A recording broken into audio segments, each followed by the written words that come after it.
Judas 5 tot 21. Hierdie gedeelte noem 'n klomp goed wat verkeerd gaan. Klomp goed wat mense doen, wat nie tot eer van God is nie.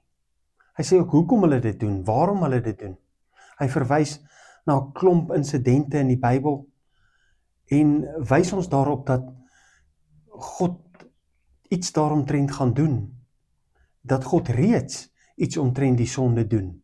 Dat God dit nie gaan verdra of nie daarby dit gaan toelaat nie. Dat God dit uiteindelik gaan vernietig, want sonde is vernietigend. Maar dan aan die einde gee hy 'n stukkie motivering vir ons wat leef in hierdie wêreld, vir ons wat anders wil wees en anders optree. Vers 19 sê, hierdie mense bring verdeeldheid. Hulle word deur hulle natuurlike drange beheer en nie deur die gees van God nie.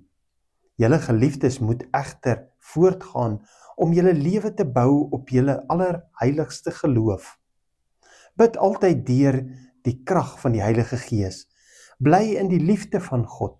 Vestig steeds julle verwagting op die barmhartigheid van ons Here Jesus Christus wat die ewige lewe aan julle gee.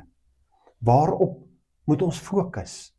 Ons moet ophou fokus op alles wat verkeerd is en alles wat kan verkeerd loop en alles wat verkeerdheid en verdeeldheid bring en begin fokus op die een wat verenig, die een wat red, die een wat alles herstel en wat ons ook weer in ons verhouding met God herstel tot die ewige lewe.